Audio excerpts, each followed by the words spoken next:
And joining me now is President Trump's Chief of Staff, Reince Priebus. Mr. Priebus, welcome back to Meet the Press, sir. Good morning, Chuck. Let me start with the issue of Mike Flynn and the conversations, what was said or not said with the Russian ambassador. You were on this program just before the inauguration, and here's what you told viewers at the time. I have talked to General Flynn. None of that came up. The subject matter of sanctions or the actions taken by the Obama administration did not come up in the conversation. So there was no challenge of American policy currently by Mr. Flynn with the Russian ambassador? Obviously, now we know that was not true. You clearly were misled. Walk me through this.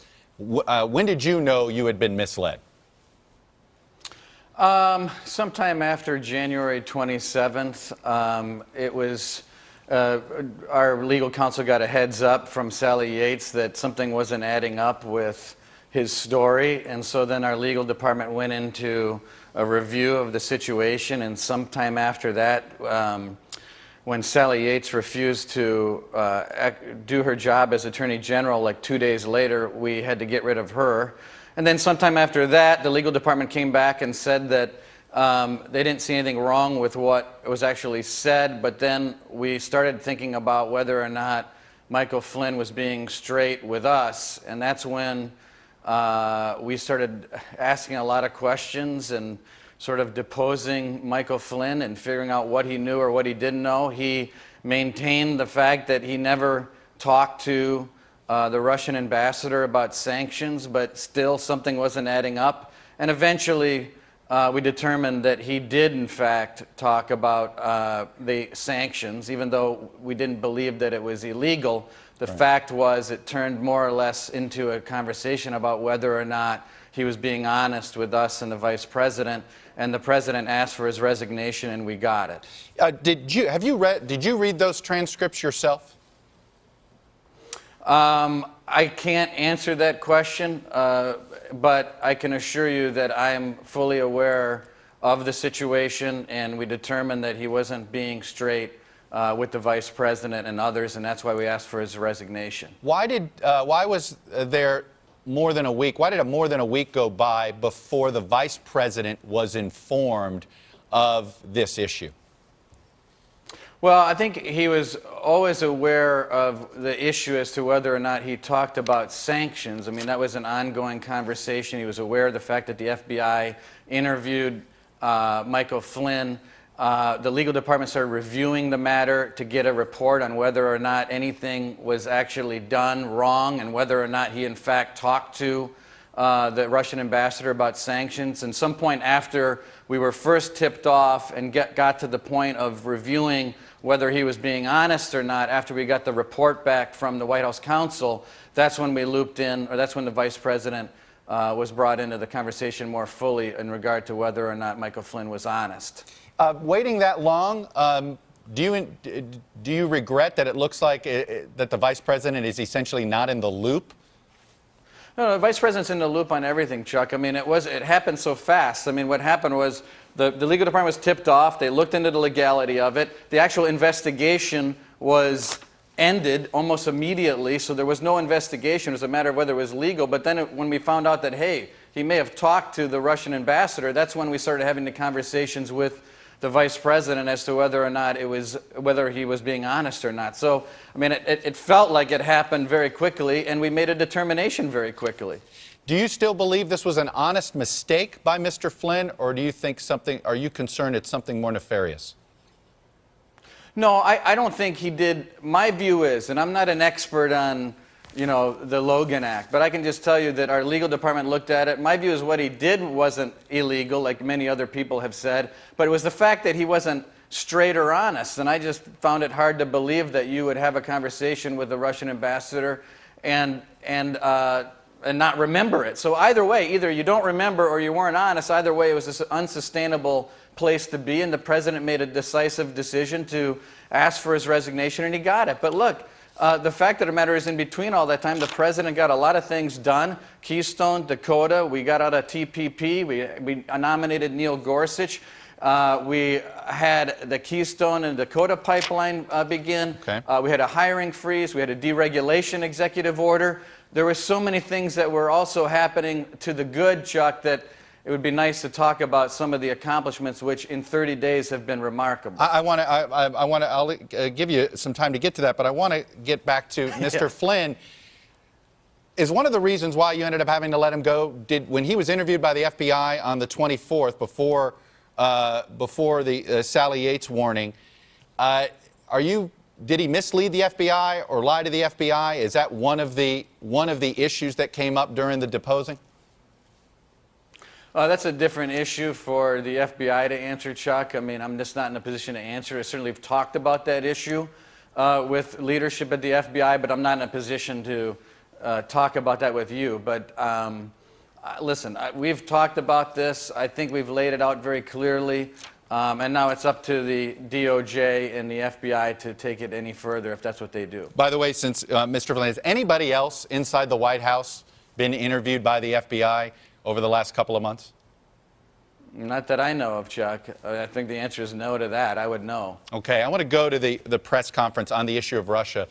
The president never seemed to answer the question that was asked 3 or 4 times there, which is, does he know for sure that anybody on his campaign, can he say definitively that nobody in his campaign, nobody that he's been associated with, had any contacts with any Russian agents?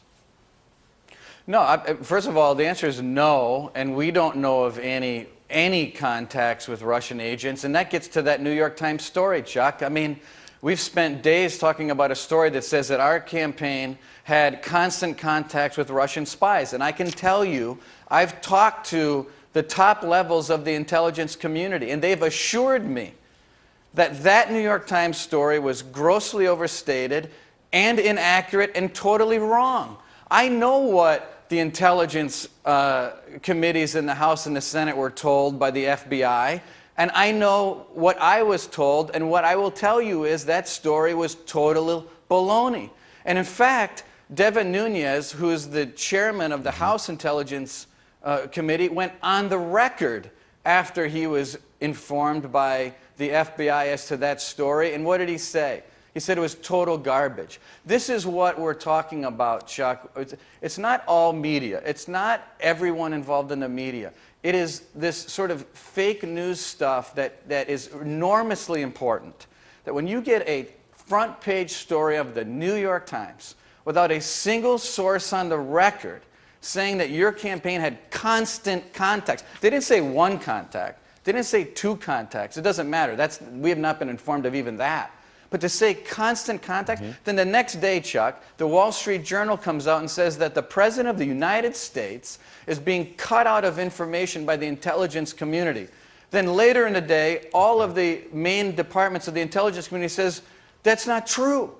This is what we're dealing with while we're putting in a lobbying ban, while we're freezing federal government employees, while we're getting the economy back on track. We're sitting here talking about these stories, or whether Steve Bannon and I get along or not, which we do. I can assure you people in Kenosha, Wisconsin aren't worried about that. They want to see jobs and money back in their pocket, and that's what I'm trying to do, and we're trying to do every day, Chuck. The Associated Press has a story this morning that the Senate Intelligence Committee has sent a letter to the White House counsel asking for a preservation of any communication, anything that could have any ties either right now, since you've taken office, during the transition of the campaign, to make sure all records are preserved regarding Russia. Are you aware of this letter, and have you already acted upon it? Yeah, I'm aware of it, and I think they're going to do their job, and they have to do that. Those are things that Richard Burr and that team have to do. And that doesn't mean that there's anything there. It just means they need to do some things to satisfy their committee that they've looked into something, and then they can have meetings behind closed doors that they always do in the Intel Committee, and then they'll issue a report. And as long as they do their job and we cooperate with them, they'll issue a report, and the report will say there's nothing there. I know what they were told by the FBI because I've talked to the FBI. I know what they're saying. I wouldn't be on your show right now telling you that we've been assured that there's nothing to the New York Times story if I actually wasn't assured.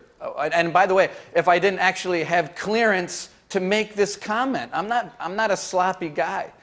I dot my I's and cross my T's. I was a 15-year litigator before I became RNC chairman. Fair enough. Let me ask you this final question here on the president's tweet. I'll put it up here. The fake news media, failing New York Times, NBC News, ABC, CBS, CNN, is not my enemy. It is the enemy of the American people. And look, I understand there's press criticism all the time. It happens with many presidents. But let me ask this question this way.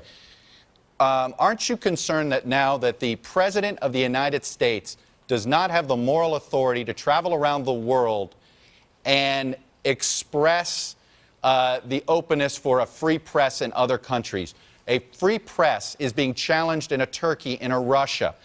With the President of the United States trying to delegitimize the American press, does that not sort of undercut his ability to spread freedom and advocate for press freedoms around the world? Well, first of all, it's nothing new. Thomas Jefferson, Abraham Lincoln, John Adams have all had their issues with the press. I can assure you this, Chuck, and everyone in your business. The president believes in the First Amendment. He believes in the free press. I believe in those things. We don't believe everyone is lousy in the media. We don't believe everything is bad. But there are some things that are really bad. And we've tried to, he categorizes that as fake news. What we've been through over the last 10 days has been unbelievable. The leaks, the fake stories, the anonymous accusations, that stuff is bad. And that's what he's referring to. I know where he's coming from on this, but I can assure you he believes in the free press, the First Amendment. He loves our Constitution. We just want to get this stuff back on the rails and more honest in regard to these really big accusations that are coming at us. I know you believe all of this is press generated. Do you not have a problem inside that West Wing with leaks yourself? Look, if there's a problem there, those people will have big issues. But the truth is that we don't have problems in the West Wing. I mean, you read about all these stories about I don't get along with Bannon, and this one said, actually, we've really gelled as a team, and we get along great, and we're working well together. And the amount of drama and spin that you read about, mostly in the Washington Daily gossip rags, is unbelievable stuff, and it just isn't true. And you read it every day, and you wonder what alternative universe they're reporting on, because it just isn't true. I think every West Wing has different personalities. You had Rahm Emanuel, Valerie Jarrett, David Axelrod, you had Andy Card, Karl Rove. You always have different kinds of people. But it doesn't mean that you don't ultimately get along, serve the president, and want to make the American people proud. That's what we're doing every day. That's what we're trying to do every day. All right, Reince Priebus, I'm going to leave it there. All right. I guess thanks for coming behind enemy lines, and we'll see you next time. No, I'm happy to be here. Thank you, Chuck. Thank you, Mr. Priebus. Hey, NBC News fans, thanks for checking out our YouTube channel. Subscribe by clicking on that button down here, and then click on any of the videos over here to watch the latest interviews, show highlights, and digital exclusives. Thanks for watching.